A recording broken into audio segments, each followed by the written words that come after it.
Hello दोस्तों, स्वागत है आप सभी लोगों का हमारे इस नए वीडियो में। तो दोस्तों, इस वीडियो में आप लोगों को दिखाने वाला हूं बीएचयू, इसे हम लोग बनारस हिंदू यूनिवर्सिटी भी बोलते हैं। तो चलिए वीडियो को शुरू करते हैं, आप लोगों को दिखाते हैं बीएचयू का नज़ारा। तो दोस्तों, अभी मैं पहुंच चुका हूं काशी हिंदू विश्वविद्यालय, जिसको हम लोग बीएचयू भी बोलते हैं, जो कि बनारस में है।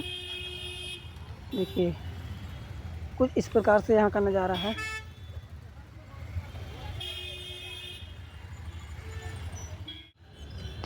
दोस्तों, आप लोग वीडियो में लास्ट तक बने रहिए। मैं आप लोगों को अंदर का भी व्यू दिखाऊंगा अभी बीएचयू के। तो देखिए, बीएचयू का मेन गेट है, इसी गेट से भी मैं अंदर जाऊंगा और आप लोगों को अंदर का भी व्यू दिखाऊंगा।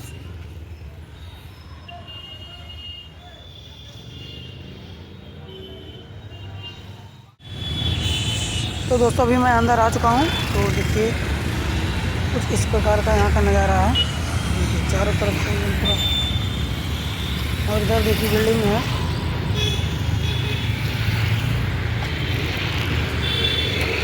और ये भारत का सबसे पुराना विश्वविद्यालय भी है।